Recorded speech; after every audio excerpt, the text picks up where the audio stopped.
Kapatang Abang Karim ada menyampaikan ke Abang Dit. Ah. Seputar Radit di dalam. Jadi pandai lo Radit kini dia ya. Tuh Bang.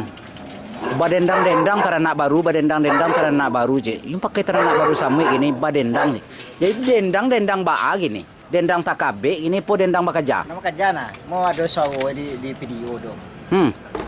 Banyak ngomong-ngomong di gitu. Nah, dia menangin baunya bang dengan sawo itu aja. Undi mau dipakai pitunang ke orang kampung mah. Kalau Ya. kalau gak padangnya bi mau dia menangi sawo. Kalau gak piap. Baibo. Baibo menangin bau itu dengan sawo itu. Di Jangan mas sawo itu. Kalau nem baret ya, paling ya. Baret. Sampai berapa? Sampai. Sampai berapa? Jadi itulah Baralamu itu pemain baru atau pemain gini? Ini baru lah 2 minggu tuh bu. Cik pertanyaan.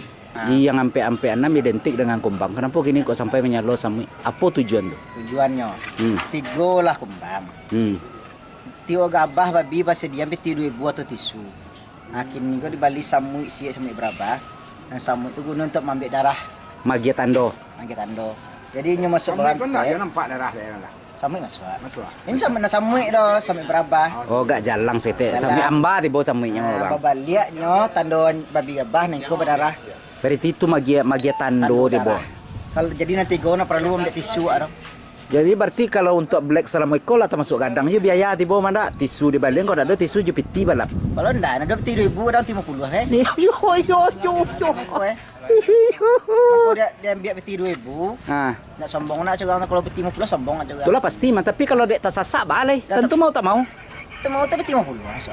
Itu. Nah, itu bang kau apa ambil sampai berapa? Untuk ambil darah di bangkai. Kan ada orang bertanya tuh. Kau pasalian sampai berapa sih bang? Untuk ambil darah di bangkai. Kalau nanti hitam pun bisa ambil darah. Jadi kecil orang Paldu akhirnya. Itu lo keleman tibo kalau black komadet. Itu kelemahannya. Jadi boleh kita cari ana bantu ana sampai berapa nang kecil ada di ibu-ibu tu. Mana dendang. bunyi ya. Duh. Boleh kita cari ini dah. Basuh awak kau serat basah.